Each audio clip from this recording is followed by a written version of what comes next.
जिसके बावजूद मैं यहाँ पर किसान संघर्ष समिति के राष्ट्रीय अध्यक्ष के तौर पर मैं आया हूँ।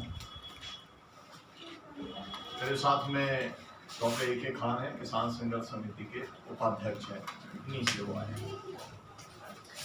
आने का मुख्य कारण ये है कि राधेश्याम काकोड़िया जी को 26 सितंबर के आंदोलन के बाद में गिरफ्तार करके जो जेल के अंदर रखा गया और जब मेरी जानकारी में आया कि वो चुनाव लड़ रहे हैं, तब मैंने यहाँ पर आकर के उन्हें समर्थन देने का फैसला किया।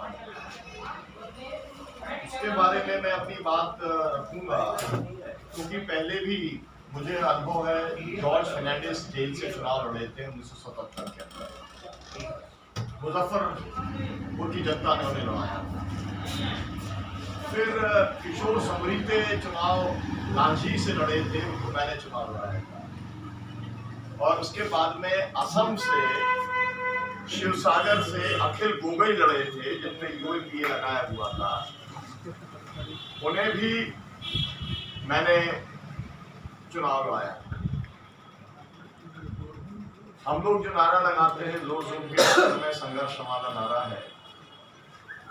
मुझे लगता है कि जिस तरीके की लोकप्रियता राधेश्याम काकोड़िया जी की बनी, जो मुद्दा उन्होंने उठाया था एसटी बस्ती विकास योजना के घोटाले का, उसका जवाब देना चाहिए था और अपनी तरफ से बताना चाहिए था कि कोई घोटाला नहीं हुआ है, जो भी डिटेल्स है उसको जारी करना था।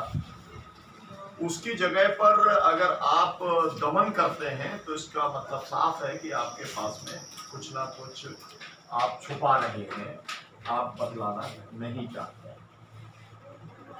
ऐसी कोई घटना नहीं हुई जिसके बाद में इतने लंबे समय से, अभी 26 सितंबर से अगर जेल के अंदर उन्हें रखा गया है, छोड़ा जा सकता था, जमानत दी जा सकती थी।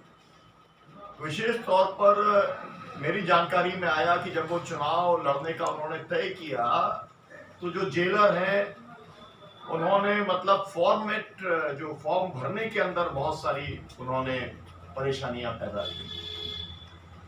मेरा जेल का अनुभव एकदम अलग है। मैं बहुतों 50 बार, क्या सैकड़ों बार मैं जेल में रहा हूँ। मैं ये मानता हूँ कि जेल डिपार्टमेंट कभी सरकार के दबाव में काम नहीं करता, ऐसा मेरा अनुभव। लेकिन यहाँ पर जैसा बताया गया, लग रहा है कि जेलर कठपुतली के तौर पर काम कर रहे हैं। और मैंने अखबारों में ये भी देखा कि सोशल मीडिया में कि अब वो लोगों से नहीं मिलने दे रहे हैं। मुझे लगता है कि ये जो फंडामेंटल राइट है, संविधान जो प्रदत्त करता है, उसका ये वायलेशन है। कल मैं जेल में जाऊंगा, उनसे मैं मुलाकात करूंगा, वहां पर उनके साथ में किस तरीके का बर्ताव किया जा रहा है वो मैं जानने का काम मैं करूंगा।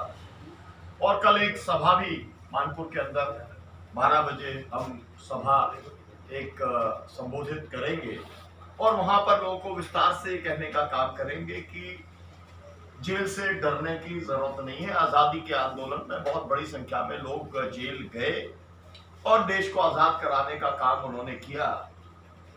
आप ये जो बैनर पीछे देख रहे हैं, ये बैनर है संयुक्त किसान मोर्चा, जो देश भर के अंदर 550 किसान संगठनों का मोर्चा है। और आपको मालूम है कि न्यूज़ क्लिक के पत्रकारों को के ऊपर फर्जी FIR, उर्मिलेश जी को मेरा बहुत सालों का उनसे संबंध है, भाषा सिंह जी के साथ में, इन लोगों से 30-35 साल का मेरा पुराना संबंध है, इनको जानता हूं। फंसाया, वो भी UAPA के अंदर फंसाने की कोशिश इन लोगों को हो रही है। उसके साथ में जो FIR की गई है उसमें लिखा है कि हजारों करोड़ रुपए आया और उसके माध्यम से किसान आंदोलन जो है उससे राष्ट्रद्रोही गतिविधियों को जो है यहाँ पर चलाने का काम किया गया। मतलब कि देश के अंदर जो किसान आंदोलन ने एक जीत हासिल की, स्वयं मोदी जी ने 3 किसान विरोधी कानून वापस लिए, उस आंदोलन को बदनाम करने के लिए और किसान नेताओं को 2024 के पहले विक्टिमाइज करने के लिए जो प्रयास किया जा रहा है उसका विरोध हम कर रहे हैं। और 5 राज्यों के अंदर हमने ये तय किया है, ये जो हमारा नारा है, संयुक्त किसान मोर्चे की अपील है, कॉर्पोरेट भगाओ, भाजपा को सजा दो, देश बचाओ, ये हमारा अभियान है। यहाँ पर भी हम इसी अभियान के तहत आया हूँ मैं, और अभी हम नरेंद्र सिंह तोमर जी के क्षेत्र में मैं और योगेंद्र यादव जी, तेजिंदर सिंह विर्क जो लखीमपुर खीरी में जिनको कुचला जा रहा था, आप सब लोगों ने जो एक फुटेज आपने देखा होगा जो सरदार जी है, हम लोग सब वहाँ पर जा रहे हैं क्योंकि हम ये मानते हैं कि किसान विरोधी सरकार है और इस सरकार को हराने का काम किया जाना चाहिए। ये मुख्य तौर पर बात थी जो मैंने आपके सामने रखी है। आप सवाल जवाब जो भी करेंगे उसका मैं अपनी तरफ से। आज एक वीडियो वायरल हुआ है सोशल मीडिया में, नरेंद्र सिंह तोमर के बेटे देवेंद्र सिंह तोमर ने 100 करोड़ रुपए की मांग ट्रेड माफियाओं से की। मुझे लगता है कि तत्काल जो है ईडी और आईटी और सीबीआई की टीम्स को जाना चाहिए और तुरंत पूछताछ करने का काम करना चाहिए। इस देश के अंदर जिस तरीके से भूपेश बघेल जी ने जो बयान दिया, उन्होंने ये कहा कि जैसे कुत्ता बिल्ली घूमते हैं वैसे इन एजेंसियों के लोग घूम रहे हैं। अब एक सीएम अगर ये बात बोल रहा है तो आप समझ सकते हैं कि उसकी क्या पीड़ा होगी।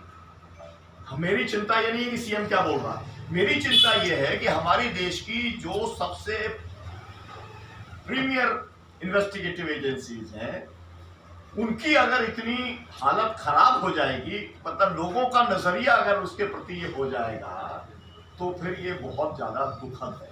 और इसलिए अगर वास्तव में अगर मामला जिस तरीके से वायरल हो रहा है, और फिर नहीं तो एफआईआर आप कराइए, आपके पास तो पूरा तंत्र है, आप गिरफ्तार कराइए। अगर आप कहते हैं कि ये सब कुछ फेक है, तो फिर जितने आरोप, मतलब अपोजिशन के लोगों को तो आप बंद कर रहे हैं, उनको सबको आप जेल में डालने का काम कर रहे हैं, और जब आपके ऊपर आरोप लगता है तो आप कोई जांच भी करने को तैयार नहीं होते। मुझे लगता है कि इसकी तत्काल जांच की जानी चाहिए और हम खुद मुरैना जा रहे हैं, हम दिल्ली जाएंगे और हम इसकी जांच की मांग करेंगे। मुझे लगता है कि देश की सभी इंडिया गठबंधन की पार्टीज जो है ये काम उनकी तरफ से बयान आ चुका है और हम इसको लेकर के आगे एक दबाव बनाने का काम करेंगे, क्योंकि नरेंद्र सिंह तोमर के क्षेत्र में, मैं अपना कारण बता रहा हूँ ना, किसानों का कारण बता रहा हूँ, बाजरा जो है 2500 रुपए क्विंटल की जगह पर 1800-1400 रुपए बिक रहा है ना।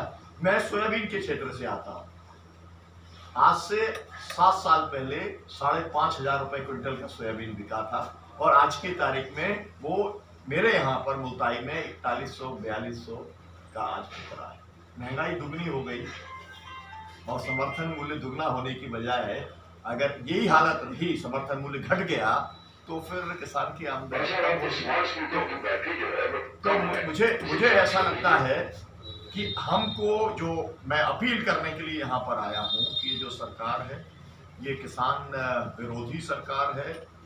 सबसे बड़ा संकट इस समय आपके इलाके में कितना है नहीं जानता, है ना, लेकिन बिजली का संकट, इन्होंने 24 घंटे बिजली देने की बात कही, फिर 10 घंटे के ऊपर आए।